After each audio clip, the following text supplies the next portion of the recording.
Gracias, Juan. Muchas gracias a la ejecutiva del partido de Roquetas por haberme invitado a estar esta noche con todos vosotros.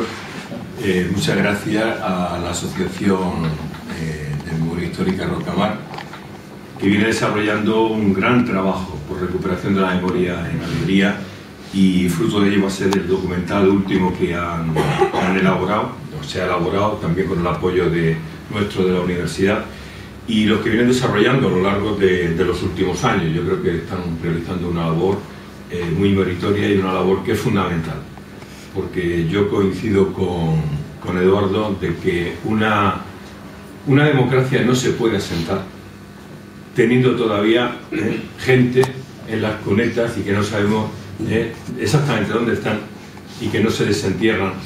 Una democracia y una sociedad de futuro no puede tener esa deuda pendiente. Yo creo que la Ley de Memoria Histórica da un paso importante para ello, y no obstante hay que avanzar un poquito más para que de una vez por todas se pueda resolver esta cuestión, que no puede quedar de ninguna de las maneras en el olvido.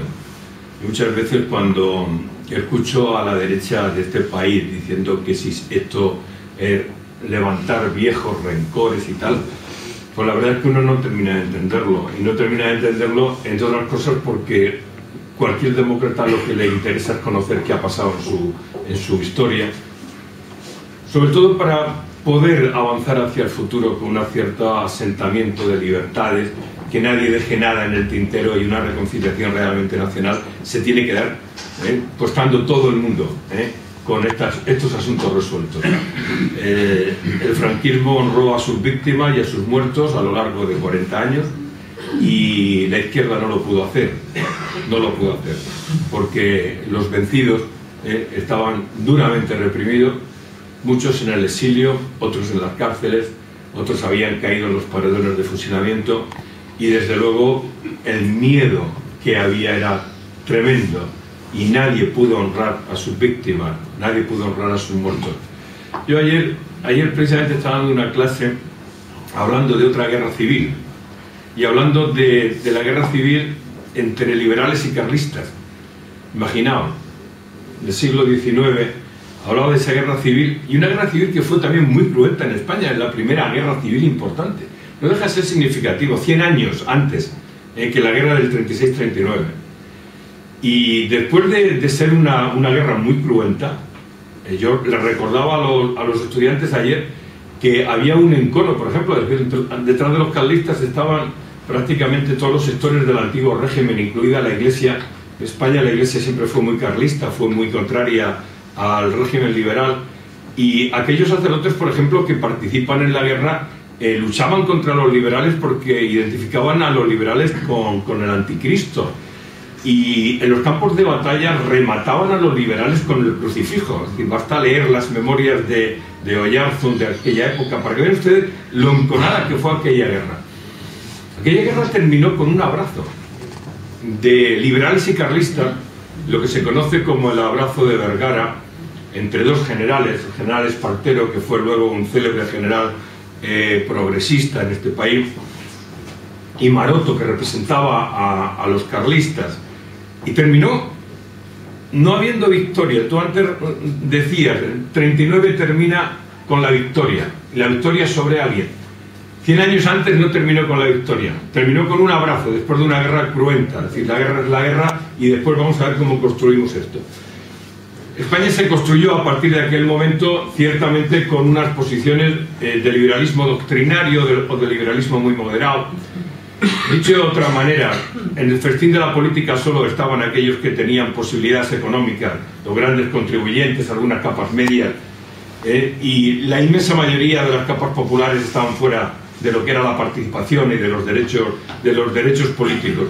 Por eso, cuando pretendieron las capas populares, los sectores de la pequeña burguesía, los sectores de la burguesía avanzada, liberal, ilustrada, pretendieron reformar el país, hacer que el país se identificara mucho más con las corrientes europeas.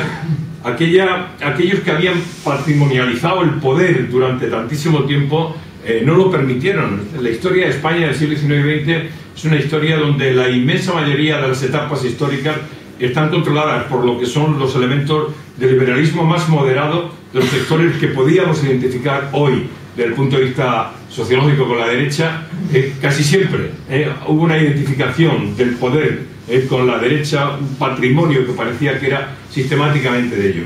Por eso los momentos en que esto no ocurre, como fue en el sexenio democrático del 68-74, cuando esto no ocurre como con la Segunda República, del 31 al 36, que España da un avance espectacular intentando hacer reformas democráticas, que en la política pudiera participar todo, e incluso los sectores populares pudieran plantear sus reivindicaciones, la derecha no se resignó nunca.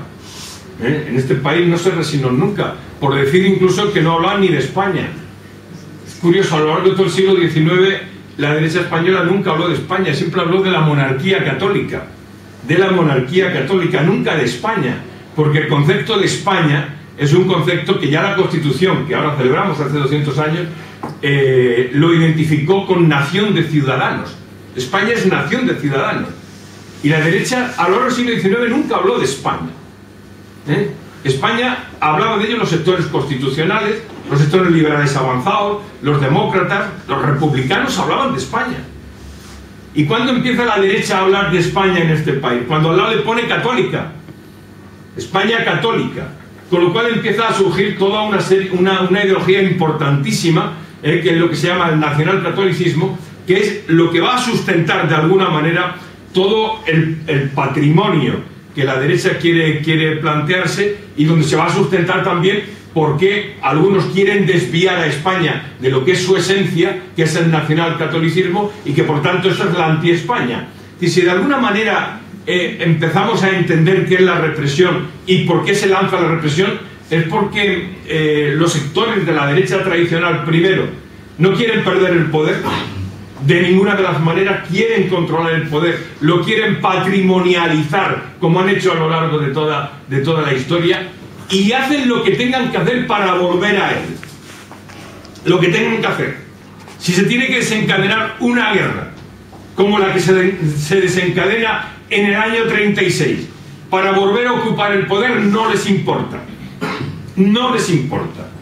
Curioso, Es curioso. El otro día, hace 3 días, estamos con esta cuestión del debate de los asuntos económicos que tanto preocupan, y no le importa al portavoz del Partido Popular, a ese señor que se llama Pons, no le importa decir que España está ocultando la situación económica, y todo para deteriorar al gobierno, con tal de subir al poder, cuando realmente están deteriorando realmente la situación del país y creando dudas sistemáticas en los mercados internacionales, que ya no es problema de gobierno, es problema del país, es problema de España.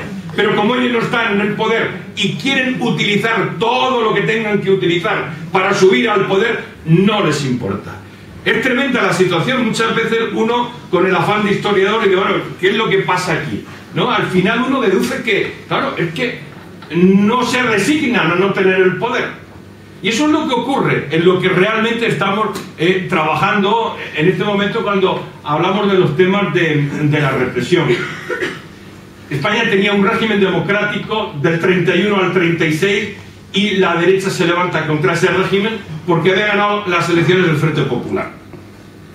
Y cuando se levanta, utilizando a un grupo importante de militares, en ese momento se plantea una cosa clarísima, y es exterminar, aniquilar personal y organizativamente a lo que eran las bases del movimiento obrero y las bases del republicanismo en España.